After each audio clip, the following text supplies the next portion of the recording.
Recordemos que Pablo ha terminado su tercer viaje misionero. Estamos en el momento donde él regresa a Jerusalén, a pesar de que Dios había hablado a Pablo en diferentes ocasiones, diciendo lo que iba a acontecer. Y el conocimiento de lo que le iba a pasar a Pablo, muchas personas comenzaron a decirle que no fuera a Jerusalén. Sin embargo, Pablo entendía que era necesario que él fuera a Jerusalén, que era la voluntad de Dios. Porque Dios le había hablado inclusive desde el momento de su conversión. Es decir, el padecimiento que él vivía por servir al Señor era algo que Pablo tenía la certeza que era parte de su ministerio. Porque Dios lo anunció desde su conversión, que era necesario que él padeciera. Sin embargo, Pablo entendió que Dios estaba mostrando su gracia para con él, advirtiendo lo que iba a pasar, informando lo que iba a acontecer. Y de hecho él se reúne con los ancianos en Jerusalén y empieza a darle un informe de todo lo que Dios había hecho a través del tercer viaje misionero. Y recordemos que hubo un gran gozo y el nombre de Dios fue glorificado por lo que pasó o por lo que Dios había obrado. Sin embargo, hay una advertencia para Pablo, que habían rumores acerca de que él estaba enseñando en contra de la circuncisión, que él estaba incitando a los judíos que no circuncidaran a sus niños, que estaba incitando a que no se cumpliera la ley. Y los ancianos le advierten y le aconsejan que Pablo participe y ayude con los gastos de 4 hombres que habían hecho su voto de nazareo y que no podían cumplirlo por lo que implicaba en costo. Y Pablo accede a hacerlo y también él procede a hacer un proceso de purificación que era normal en los judíos cuando ellos salían de la ciudad y regresaban para poder participar en la adoración en el templo. Había un proceso de purificación y Pablo estaba en ese proceso y Pablo estaba acompañando a estos 4 hombres. Cuando estaba a punto de terminar, si ustedes recuerdan, vimos que toman a Pablo los judíos porque habían unos judíos de Asia y empezaron a decir que Pablo había metido al templo a un gentil, que era una persona de la ciudad de Éfeso, que ellos conocían, lo cual no era cierto. Sin embargo, se empezó a hacer una vez más un alboroto. Sacan a Pablo del templo, cierran las puertas y comienzan a golpearlo y lo querían matar. Interviene obviamente las autoridades, el tribuno. Se calcula que el tribuno llevaba cerca de 200 soldados. Imagínense el nivel de revuelta que había para que llegaran 200 soldados a poner orden. Y obviamente apresan a Pablo y se lo llevan. Pues ahí nos quedamos. En esta mañana vamos a continuar en el texto y el título del sermón es "Te ha escogido para conocer su voluntad". Vamos a leer esta mañana Hechos capítulo 21, donde nos quedamos en el versículo 36, continuamos en el versículo 37 y llegaremos en el capítulo 22 hasta el versículo 29. Cuando comenzaron a meter a Pablo en la fortaleza, dijo al tribuno: ¿se me permite decir algo? Y él dijo: ¿sabes griego? ¿No eras tú aquel egipcio que levantó una sedición antes de estos días y sacó al desierto los 4,000 sicarios? Entonces dijo Pablo: yo de cierto soy un hombre judío de Tarso, ciudadano de una ciudad no insignificativa de Sicilia, pero te ruego que me permitas hablar al pueblo. Y cuando él se lo permitió, Pablo, estando en pie en las gradas, hizo señal con la mano al pueblo. Y hecho gran silencio, habló en lengua hebrea, diciendo: varones, hermanos y padres, oíd ahora mi defensa entre vosotros. Y al oír que les hablaba en lengua hebrea, guardaron más silencio. Y él les dijo: yo de cierto soy judío, nacido en Tarso de Cilicia, pero criado en esta ciudad, instruido a los pies de Gamaliel, estrictamente conforme a la ley de nuestros padres, celoso de Dios, como hoy lo sois todos vosotros. Perseguía yo este camino hasta la muerte, prendiendo y entregando en cárceles a hombres y mujeres, como el sumo sacerdote también me es testigo, y todos los ancianos, de quienes también recibí cartas para los hermanos. Y fui a Damasco para traer preso a Jerusalén también a los que estuviesen allí, para que fuesen castigados. Pero aconteció que yo, al llegar cerca de Damasco, como a mediodía, de repente me rodeó mucha luz del cielo, y caí al suelo, y oí una voz que decía: Saulo, Saulo, ¿por qué me persigues? Yo entonces respondí: ¿Quién eres, Señor? Y me dijo: Yo soy Jesús de Nazaret, a quien tú persigues. Y los que estaban conmigo vieron a la verdad la luz y se espantaron, pero no entendieron la voz del que hablaba conmigo. Y dije: ¿qué haré, Señor? Y el Señor me dijo: levántate y ve a Damasco, y ahí se te dirá todo lo que está ordenado que hagas.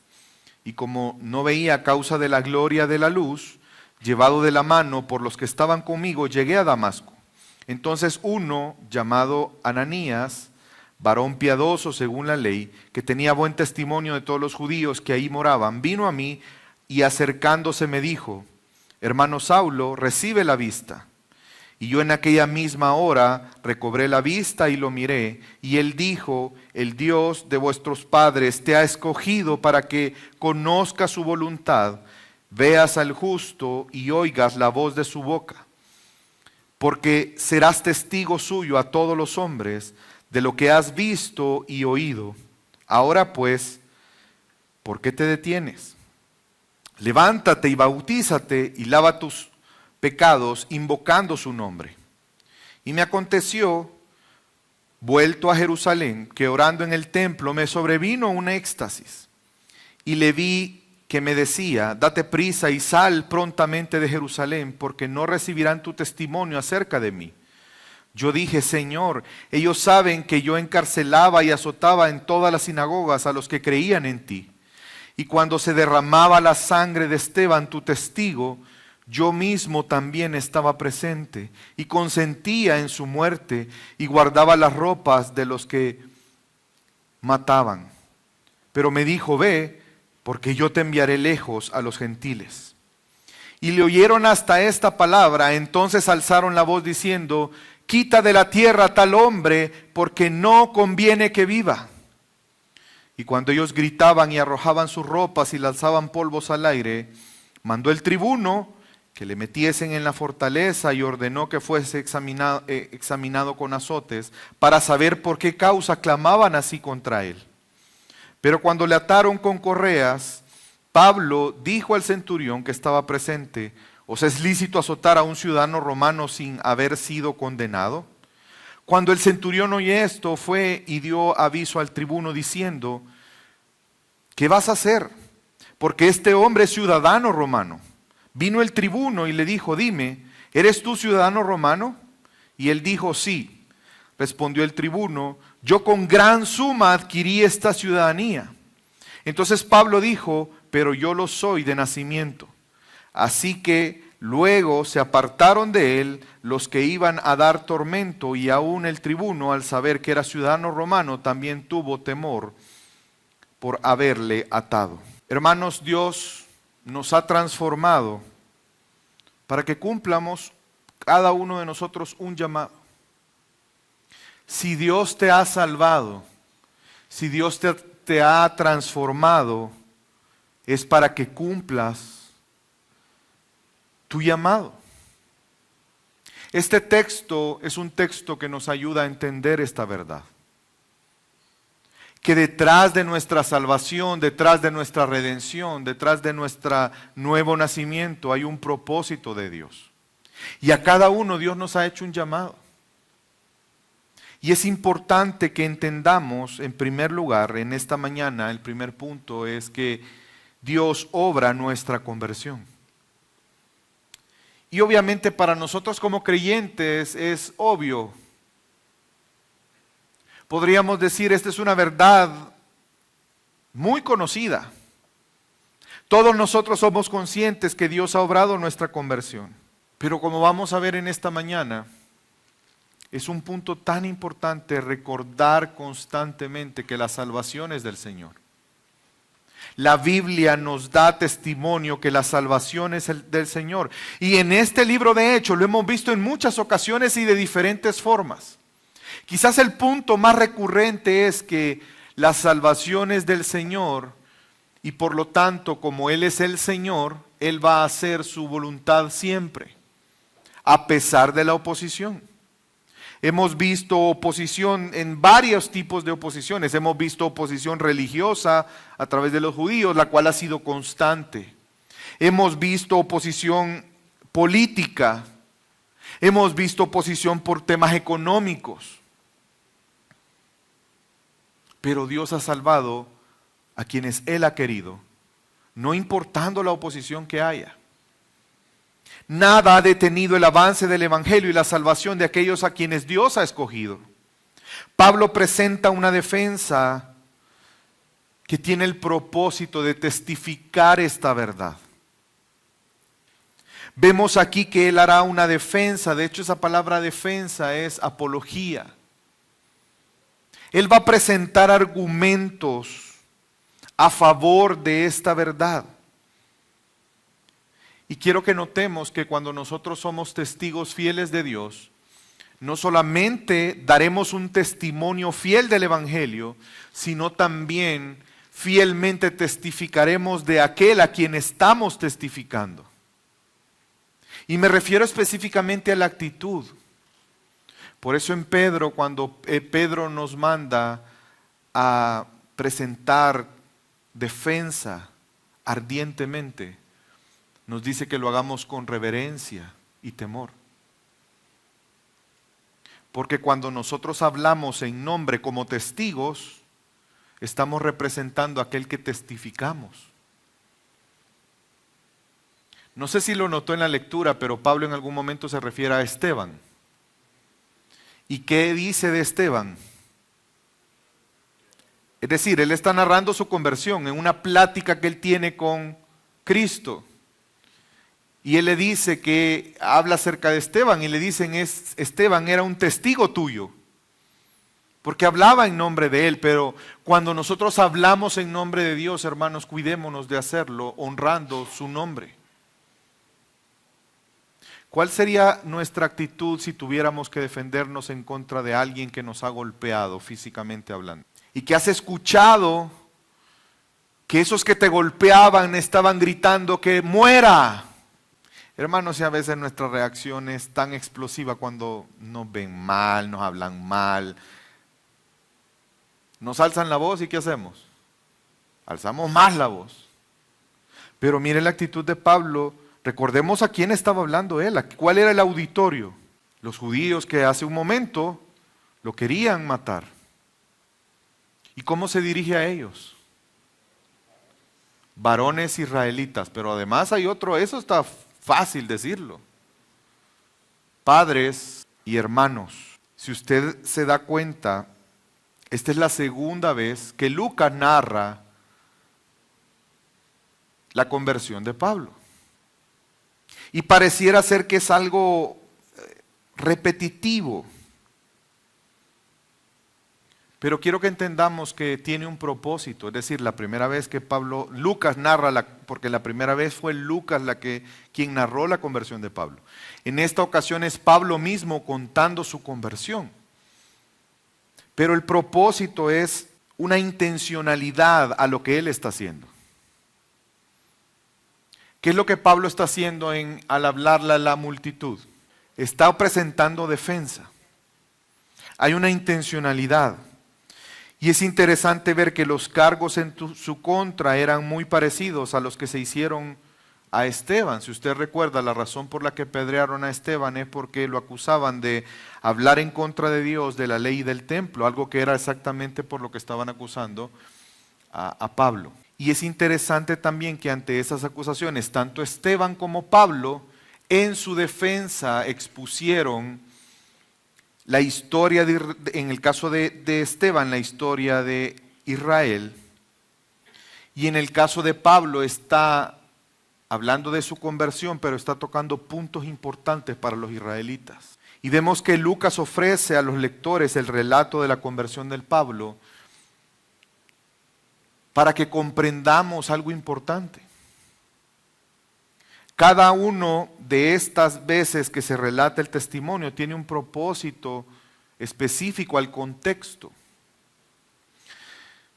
A la turba en Jerusalén, airada, que reclamaba que Pablo estaba enseñando cosas contrarias a la ley, contrarias al pueblo, contrarias al templo, presenta una argumentación usando su testimonio, mostrando dos aspectos importantes. En primer lugar, quería quitar cualquier duda que Pablo no se identificaba y no entendía la importancia de la ley de Dios y de Dios para el pueblo de Israel, para los judíos. Pero también él quería exponer que el cambio de la vida de Pablo no fue porque alguien lo engañara, no fue porque alguien, sino era Dios mismo quien lo estaba llamando. Y quiero que veamos esta parte, cómo Pablo acentúa, por un lado, su lealtad a sus orígenes judíos. Vemos que hay una identificación con parte del pueblo. Leamos el versículo 3 del capítulo 22. Yo de cierto soy judío, nacido en Tarso de Cilicia, pero criado en esta ciudad, es decir, en Jerusalén, instruido a los pies de Gamaliel, estrictamente conforme a la ley de nuestros padres, celoso de Dios, como hoy lo sois todos vosotros. Quiero que vean que se identifique en primer lugar con el nacionalismo. Él les dice que él es un judío. Si bien es cierto un judío de la dispersión, pero es un judío. Inmediatamente agrega que él ha sido criado en Jerusalén. Es decir, Pablo no era un extraño. No era como hoy en día hay algunos que dicen ser judíos y no lo son. Pablo lo era porque era por nacionalidad judío. De hecho, él tenía doble nacionalidad. Era judío, pero también era romano. Y vemos cómo también él enfatiza la educación religiosa que él recibió. Porque, hermanos, entendamos, dentro de la estructura social del judaísmo, Pablo era una persona que podría ser considerado prominente. Porque en aquel tiempo el ser parte de la enseñanza de un maestro no era de cualquiera.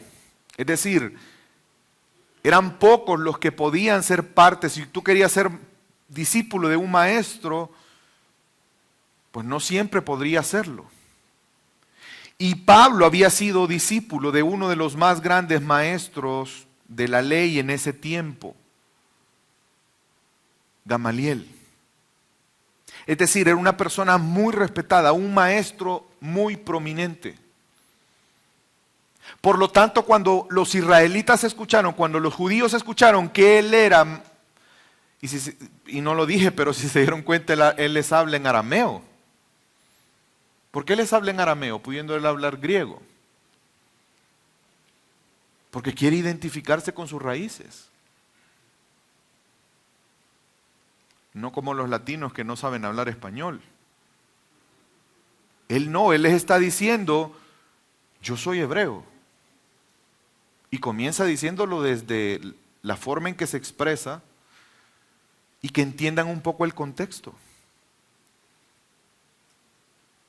Vemos entonces que era para él importante identificarse, no solamente con su nacionalismo, con el hecho de que él era conocedor de la ley, porque cuando él dice que él es discípulo de Gamaliel, ¿sabe qué les está diciendo? Que él es un fariseo. Nosotros tendemos a ver feo a los fariseos, pero los judíos no veían feo a los fariseos. De hecho, más adelante Pablo se refiere a él mismo como fariseo de fariseos, porque había estatus en los fariseos, dependiendo de quién era tu maestro. Y si Gamaliel era el maestro más importante, pues él era del grupo de los fariseos más importantes. Y se identifica además no solamente con eso, sino se identifica con el celo por Dios. Veamos el versículo 4. Perseguí yo este camino. Recuerde que camino se le llamaba al cristianismo en ese momento.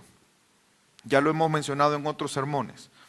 Perseguí este camino hasta la muerte, prendiendo y entregando en cárceles a hombres y mujeres, como el sumo sacerdote también me es testigo. Es decir, en ese momento el sumo sacerdote sabía quién era Pablo. Y no solo el sumo sacerdote, sino los ancianos también de Jerusalén sabían quién era Pablo. Y sabían que Pablo había sido perseguidor de los cristianos. Y que a él se le entregó cartas para ir a perseguir, no solamente en Jerusalén, sino que salir a otros lugares a perseguir a los cristianos. Llamó la atención hacia el celo que ellos tenían. ¿Sabe qué significa la palabra celo? ¿O qué más bien podemos, una connotación de ese celo? Es la persecución. Pablo no los juzgaba. ¿Por qué? Porque él estuvo donde ellos estuvieron. Él estaba antes en esas turbas gritando que muera. De hecho, él lo dice con Esteban. Así como ellos estaban gritando para que Pablo muriera, y muchos lo estaban golpeando para que muriera, él años atrás había estado en ese lugar. Y entendía que lo que les motivaba era el celo, una identificación directa con ellos en el celo por Dios. Pablo no los está acusando. Al contrario, Pablo entiende lo que ellos están viviendo. Pero precisamente porque él entiende lo que se están viviendo, que ese es un celo, que no es un celo que proviene de Dios. Es un celo todo lo contrario, es un celo que es en contra de Dios. Y es interesante que Pablo en la carta a los Romanos habla en el capítulo 10, que él sabe que él testifica que los judíos tienen celo de Dios, pero un celo que no está basado en el conocimiento de Dios, sino está basado en una religión. Pablo quiere que entienda que ese cambio que él ha hecho es una obra de Dios. Pablo quiere que ellos entiendan que él sabe y que él ha estado donde ellos están. Pero también quieren que entienda que su conversión fue una obra del Dios al que ellos adoran. Pablo narró las circunstancias de su conversión porque él resalta en esas circunstancias la obra de Dios en ella. Y principalmente porque él quiere que entiendan que a ese a quien ellos persiguen, a ese a quien ellos les molesta el nombre, a ese a quien ellos dicen que su doctrina es falsa, es el Dios al que ellos adoran. Mire lo que dice el versículo 7 y 8. Pablo sigue diciendo en su defensa. Está contando aquí su testimonio. Pero aconteció que yendo yo, al llegar cerca de Damasco como mediodía, de repente me rodeó mucha luz del cielo y caí al suelo. Y oí una voz que me decía: Saulo, Saulo, ¿por qué me persigues? Yo entonces respondí: ¿quién eres, Señor? Y me dijo: yo soy Jesús de Nazaret, a quien tú persigues. Es interesante que Pablo está dando detalles que para los judíos eran relevantes. Quizás para nosotros no tanto, pero para ellos sí. Porque en las Escrituras los judíos sabían que la luz procede de Dios. Y es una forma que Dios ha empleado para revelarse a sí mismo en las Escrituras en el Antiguo Testamento. Los judíos entendían que cuando Dios llama a alguien para hacer una obra, lo hace repitiendo su nombre. Y vemos ejemplos en el Antiguo Testamento en eso. ¿Se recuerda cuando llamó a Moisés? Lo llama 2 veces. Moisés, en Éxodo 3:4 usted lo puede verificar. Pero también cuando llamó de niño a Samuel. ¿Se recuerdan? Lo llama varias veces. Pablo está haciéndoles ver que ese llamado que él recibió es un llamado de Dios. Es decir, que él no está en rebelión en contra de Dios, que es lo que lo están acusando. Que él no está en contra de la voluntad de Dios, de la palabra de Dios, sino todo lo contrario, es Dios mismo quien lo ha mandado a hacer lo que está haciendo. Y que él sigue teniendo un celo, pero ahora un celo en base al conocimiento de Dios, que solamente podemos tener en el justo. El Señor está totalmente en control del llamamiento y la conversión de Pablo. Y sigue diciendo un poco más adelante, el versículo 12. Entonces, a uno llamado Ananías, una vez más está dando detalles para que ellos comprendan. Varón piadoso según la ley. ¿Ananías era un cristiano? Si usted ve el relato de Lucas en la conversión de Pablo la primera vez, se va a dar cuenta que Ananías es un creyente. Pero da la casualidad, no es casualidad, que ese creyente era judío, que se convirtió. Pues Pablo está exponiendo quién es este. Varón piadoso según la ley, que tenía buen testimonio de todos los judíos que ahí moraban, vino a mí acercándose, me dijo, hermano Saulo, recibe la vista. Y yo en aquella misma hora recobré la vista y lo miré. Y él dijo, el Dios de nuestros padres te ha escogido. Este detalle no está en la primera narración. Porque lo que Pablo está queriendo hacer es que entiendan que es Dios quien lo ha llamado a él. Que entiendan que la obra que él está haciendo no es en contra de Dios, sino al contrario, es a favor de la voluntad de Dios. El Dios de nuestros padres, a ese Dios que tú adoras, es el Dios que a mí me ha llamado a hacer lo que estoy haciendo. Y demuestra que el Dios que trató con tanta benevolencia a sus antepasados es el mismo Dios que lo ha escogido y lo ha llamado a él para enseñar lo que está enseñando. El mismo judío celoso, fiel, hebreo de hebreos, fariseo, es el que recibió ese llamamiento especial para hacer lo que estaba haciendo. El Dios de sus padres era el Dios que le llamó, ese a quien ellos estaban persiguiendo. Es que, hermanos, lo que él les está diciendo es, si tanto te molesta mi conversión, quiero que entiendas que mi conversión es una obra de Dios. Dios me está llevando en este camino. Y cuando él les dice eso, ¿cuál fue la respuesta? Porque les dice que él va a dar testimonio y luego les dice cómo en una visión él es llamado a predicar a los gentiles. Pero ¿cuál fue la respuesta de los judíos? Versículo 22, y lo oyeron hasta estas palabras. Entonces alzaron la voz diciendo, quita de la tierra tal hombre porque no conviene que viva. Pablo es interrumpido por la multitud. Y volvieron a seguir gritando que muriera.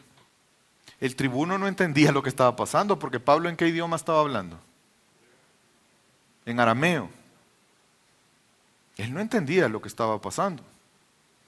Solo escuchó que estaba hablando y de repente otra vez la turba. Por eso es que se lo lleva y lo quieren golpear para que diga la verdad qué es lo que está pasando. Es importante comprender por qué esta reacción. No sé si usted sabe, pero en los tiempos de Pablo era válido hacer proselitismo.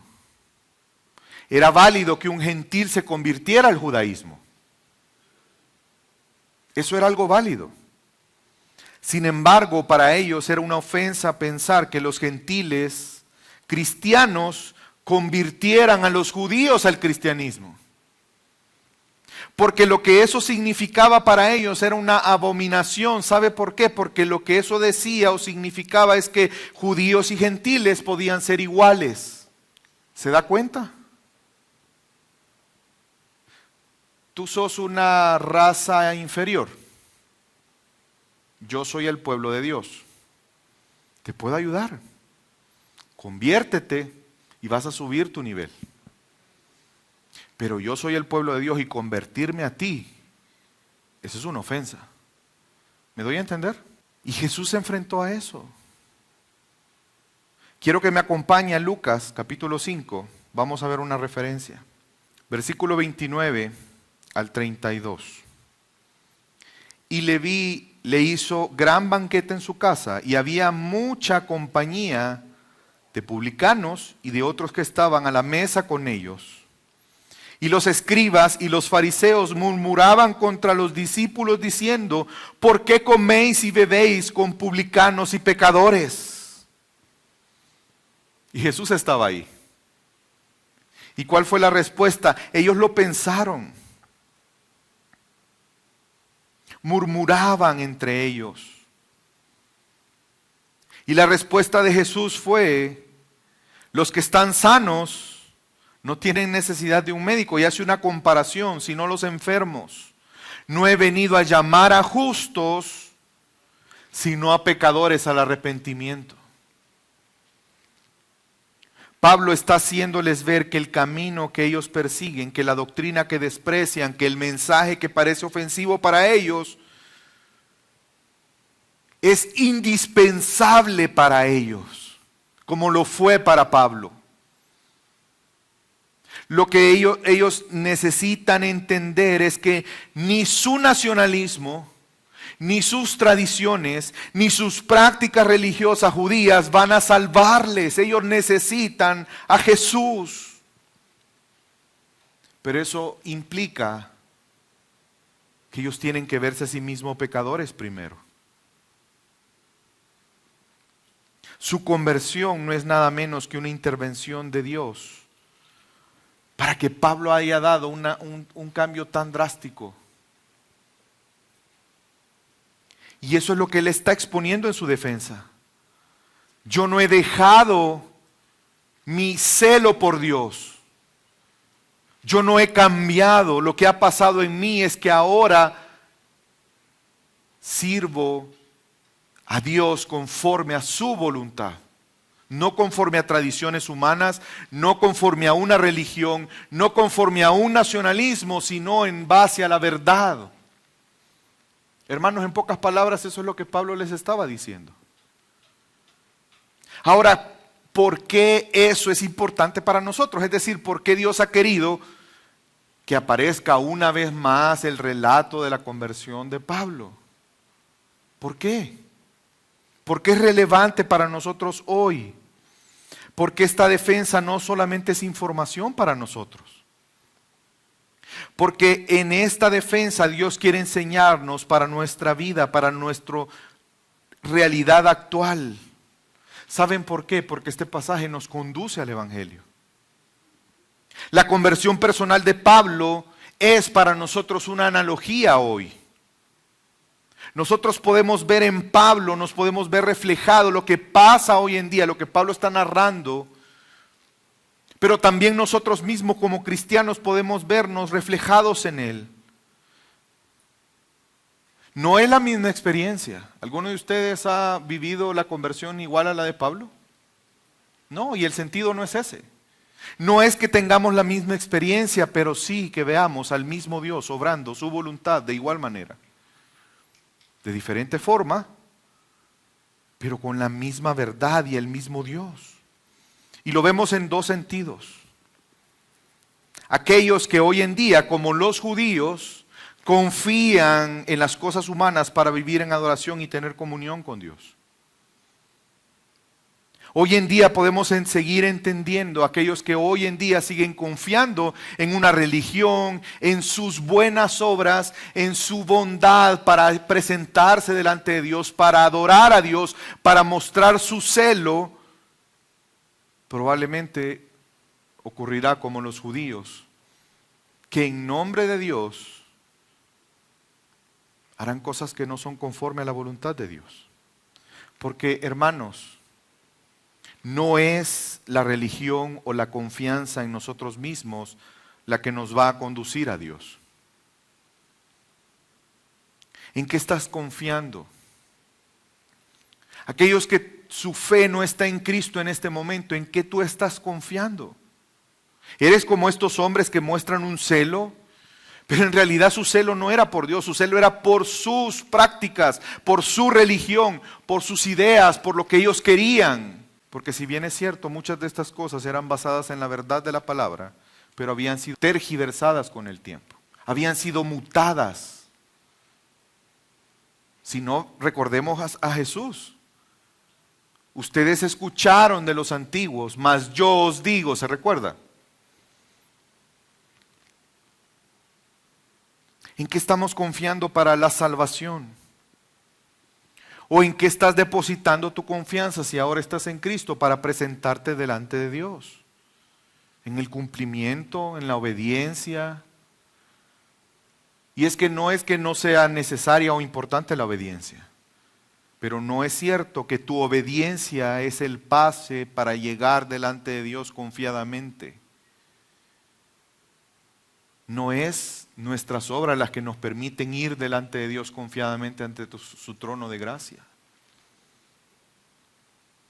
Es por la obra del justo. Solo en Cristo hay salvación, no en las tradiciones. Nuestro pecado nos aleja de Dios, nuestra naturaleza pecaminosa, como lo hemos estado aprendiendo en el estudio bíblico. Y lo difícil es que la naturaleza pecaminosa no se cambia por un cambio de comportamiento. Por eso no importa qué tanto una persona se esfuerce por cambiar su conducta, su naturaleza seguirá siendo la misma. Un pecador que está enemistado con Dios por su pecado. Déjeme darle rápidamente un ejemplo. Yo he visto entrenamiento de perros a un nivel extremo, al punto que personas entrenan a los perros para que hagan sus necesidades en un baño como el que nosotros usamos. No sé si usted ha visto alguna vez un video, pero hay perros que están entrenados para levantar la tapa, se paran, si es macho, se paran en dos patas encima de la pata y ahí hacen pipí en el inodoro. O se sientan y ahí hacen. Si no me cree, lo invito a que busque videos y se va a dar cuenta. Pero le hago una pregunta, ¿ese comportamiento es un comportamiento de un perro o de un humano? Ahora la pregunta es, ¿ese perro es más humano porque haga eso? El perro no entiende. El perro simplemente aprendió a hacerlo, es una conducta adquirida, pero él no entiende por qué lo hace. Su naturaleza sigue siendo la misma. Hermanos, una persona sin Cristo, su naturaleza será pecadora y no importa que cambie su comportamiento, su naturaleza seguirá siendo la misma. Por eso Jesús le dijo a Nicodemo, te es necesario nacer de nuevo. No le dijo, te es necesario cambiar tu conducta. Y eso es algo que solamente en Cristo podemos obtener. Solamente a través del Evangelio podemos comprender nuestra condición de pecado, así como Pablo lo admitió. Pablo con dolor admite que él perseguía a la iglesia. Pablo con dolor admite que él participó en la muerte de Esteban. Pero también Pablo admite que Dios en su gracia y misericordia le llamó a pesar de eso. Porque en Cristo tenemos perdón de nuestros pecados. Porque solamente en Cristo nuestros pecados son perdonados y somos reconciliados con Dios. Porque solamente por medio de la fe en Cristo podemos tener una nueva naturaleza. Por medio de Cristo Jesús es el único camino, como lo cantábamos hoy en la mañana, el único camino Solamente en Él está la verdad y solo Él es la vida. Solo delante de Dios, a través de Cristo, somos declarados justos. Se nos imputa la justicia de Cristo a nosotros y nosotros nuestros pecados hacia Él, como lo aprendíamos el día viernes. La conversión de Pablo es un ejemplo que nos ayuda a entender esta verdad. Solo en Cristo hay salvación. Y es interesante que la analogía no termina ahí.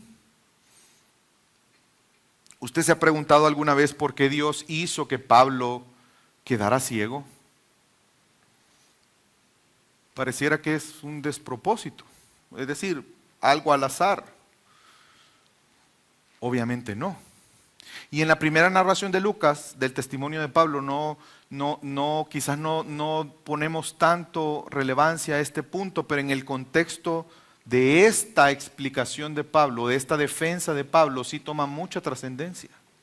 Porque lo que él debía de entender, es decir, Dios le quita la vista un tiempo, por lo que él debía de entender es que era Dios con quien se había encontrado. Porque él muy probablemente entendió que cuando Ananías llega y sus ojos fueron abiertos, su ceguera fue quitada, muy probablemente él entendió que se estaba cumpliendo lo que Dios había prometido a su pueblo a través de Isaías. Y acompáñenme, y vamos a leer Isaías 35, 4, 5. Decid a los de corazón opacado, esforzados, no temáis. He aquí que vuestro Dios viene, y los ciegos verán, sus ojos serán abiertos. En nuestro caso, hermanos, al igual que Pablo, Dios tuvo que intervenir. Si recuerdan, en la primera narración de la conversión de Pablo se dice el detalle que fue el Espíritu Santo quien obró para que los ojos de Pablo fueran abiertos, su ceguera fuera quitada. Un ser humano en su condición natural está ciego espiritualmente.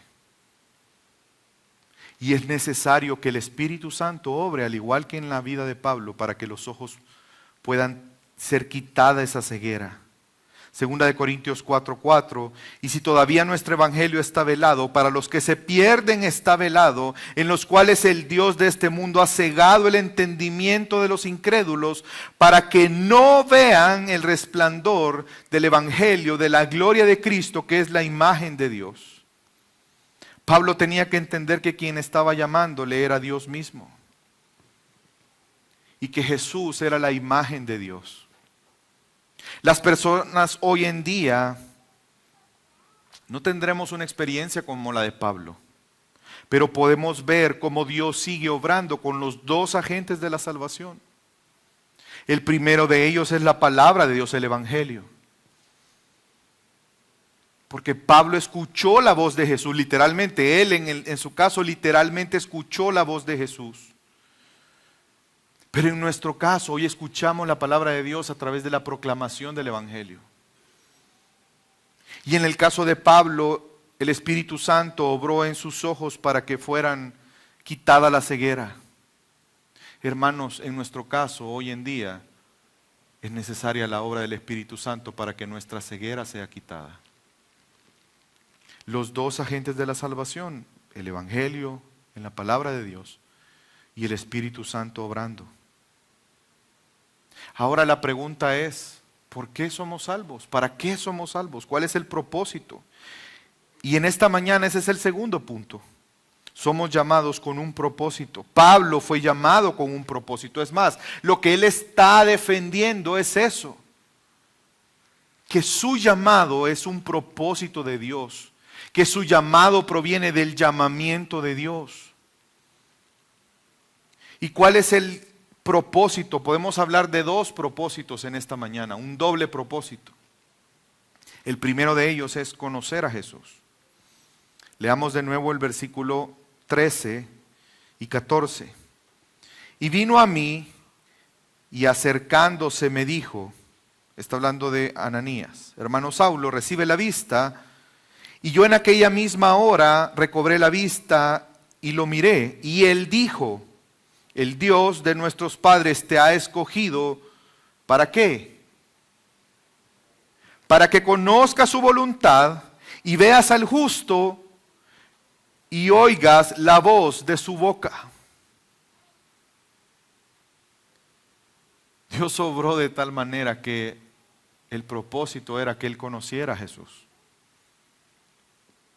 Para los judíos, conocer la voluntad de Dios, ¿sabe qué significa? Ellos tienen una concepción diferente a la nuestra y deberíamos de amoldarnos más a esa porque es la concepción bíblica. El conocer la voluntad de Dios, ¿sabe qué implica? Que somos llamados a hacer la voluntad de Dios.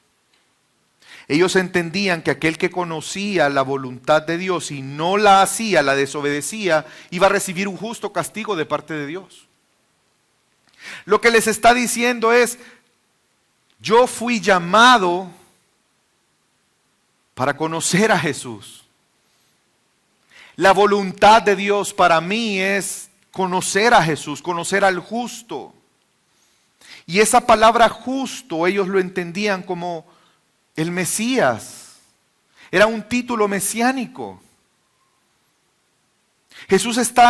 Pablo está diciendo que el Mesías que ellos esperaban era Jesús. Y ese sigue siendo un propósito para nuestra salvación. Que cada uno de nosotros conozcamos a Jesús.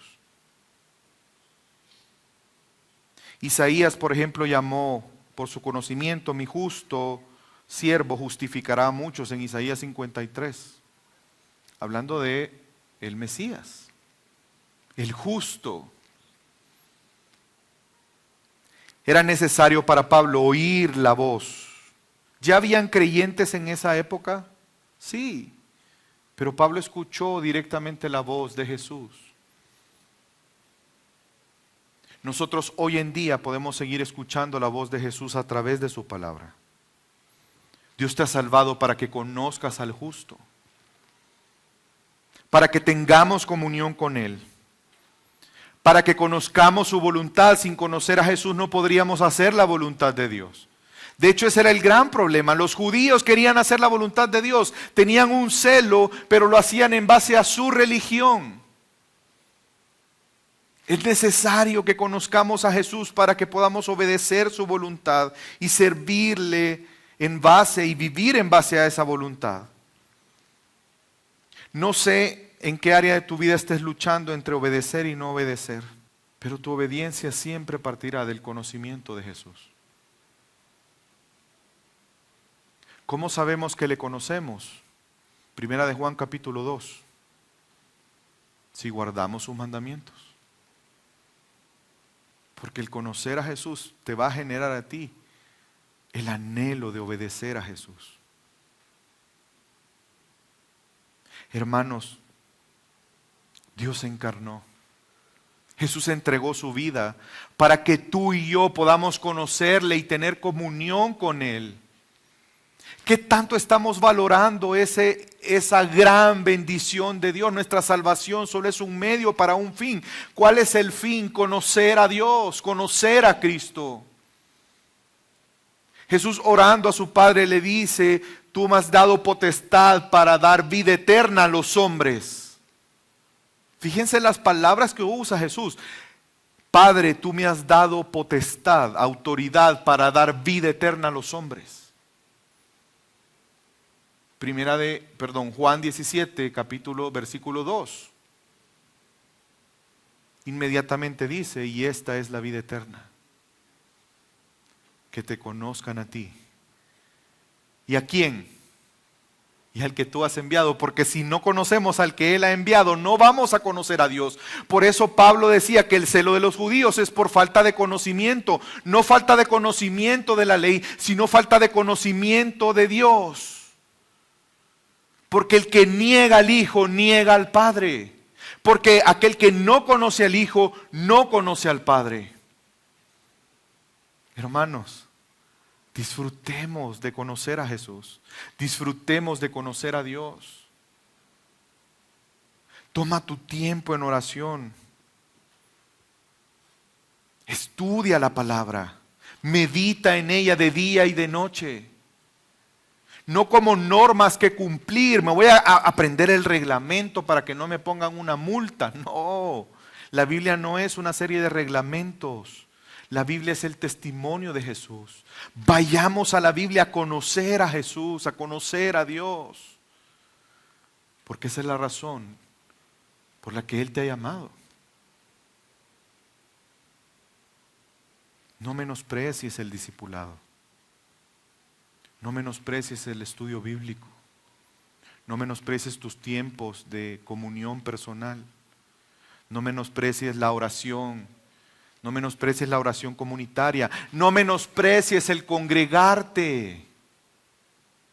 Porque el propósito de nuestro llamado es ese, conocer a Dios y adorarle, vivir conforme a Él.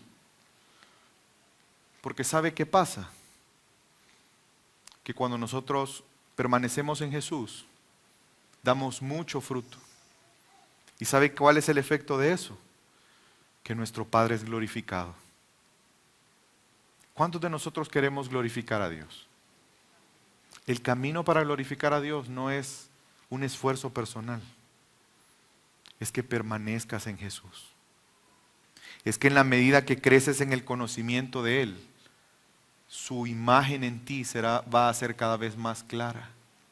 Obviamente va a implicar morir a nosotros mismos. Pero el orden es conócele. Conócele. Ámalo. Y lo demás va a ser un efecto. No es que me voy a acercar al Señor cuando esté bien mi vida espiritual. Ay, ahí te vas a estar. Porque Jesús, ¿por quién vino? ¿Por los sanos o por los pecadores? Por los pecadores. Él sabe nuestra condición. Por eso Él vino a entregar su vida, porque sabe nuestra condición. Pero ahora que estamos en Cristo, si tú has fallado, no permitas que la culpa te engañe. Tenemos abogado. En primera de Juan, Pablo les dice amorosamente en el versículo 1 del capítulo 2 que mencioné antes, justamente en el contexto de lo que estamos hablando, de algo similar a lo que estamos hablando. Hijitos míos, escribo estas cosas para que no pequéis. Pero si pecas, abogado tienes para con el Padre. Hermanos, Dios nos salvó para tener comunión con Él, para conocerle. Disfrútalo. Nada ni nadie nos puede separar del amor de Dios en Cristo Jesús. Ni lo alto, ni lo profundo. Ni ángeles, ni principados. Ni ninguna cosa creada. Ni nuestro pecado, ni nuestros fallos, ni nuestras imperfecciones. Porque no depende de nosotros, hermanos, depende de Él. Depende del justo. Aquel que por quien somos declarados justos. Y en segundo lugar, somos llamados, les dije, de un doble propósito. Conocer a Jesús, y lo vemos en Pablo, pero lo vemos también en nosotros. Y es cumplir nuestro llamamiento de proclamar el Evangelio, versículo 14 y 15 de capítulo 22. Y Él dijo, el Dios de nuestros padres te ha escogido. Acuerde que Ananías le está diciendo a Pablo. Pablo está relatando su conversión. Para que conozcas su voluntad y veas al justo y oigas la voz de su boca. Porque serás testigo suyo a todos los hombres de lo que has visto y has oído. Versículo 17. Y me aconteció, vuelto a Jerusalén, que orando en el templo me sobrevino un éxtasis, tuve una visión. Y le vi que me decía, date prisa, sal prontamente de Jerusalén, porque no recibirán tu testimonio acerca de mí. Esta afirmación es importante, hermanos, porque es un aspecto, es una consecuencia de la fe en Cristo. Cuando nosotros conocemos al justo, entendemos que ya no vivimos para nosotros mismos, que ahora vivimos para Él. Entendemos que Él nos quiere en este mundo porque nos ha dado un llamado a cada uno de nosotros. Cada uno de nosotros hemos recibido un ministerio. El que Él fuera a los gentiles, el que Él tuviera una conversión al cristianismo no era algo que él solo había inventado, no era un cambio de parecer, no es que él fuera un tibio, es que Dios lo había llamado con ese propósito. Ante los llamados de Dios como seres humanos, normalmente la respuesta es excusas. ¿Qué pasó con Moisés? Fíjense que estos llamados de alguna manera se parecen porque Dios tuvo que aparecérsele a Moisés y él tuvo que escuchar audiblemente la voz de Dios. Era irrefutable que Dios lo estaba llamando. Pero cuando recibió el llamado, ¿cuál fue la reacción de Moisés? No, pero es que... No, pero...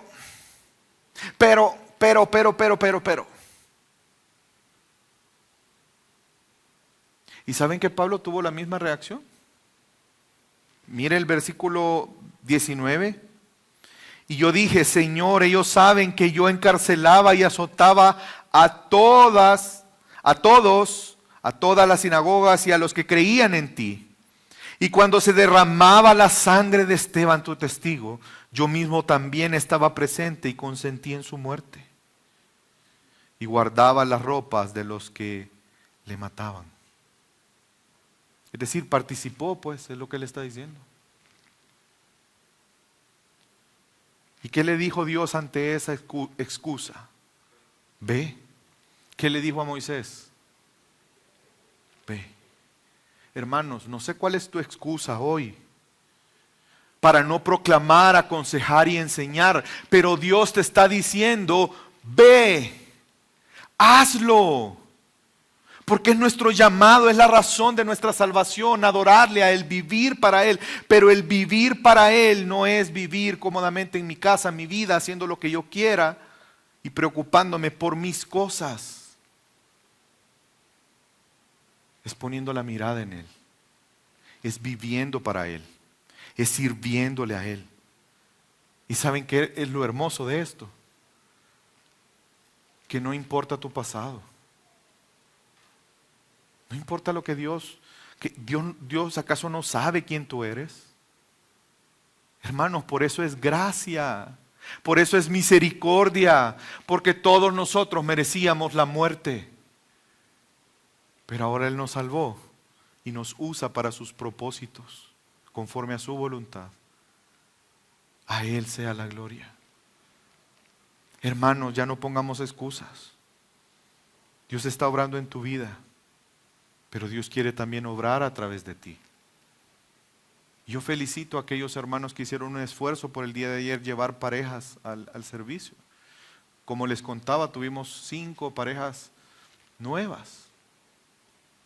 Hermanos, tenemos un llamado que cumplir. Cumple tu ministerio, proclama, aconseja y enseña a Cristo. Hemos recibido un llamado de Dios. Cumplámoslo.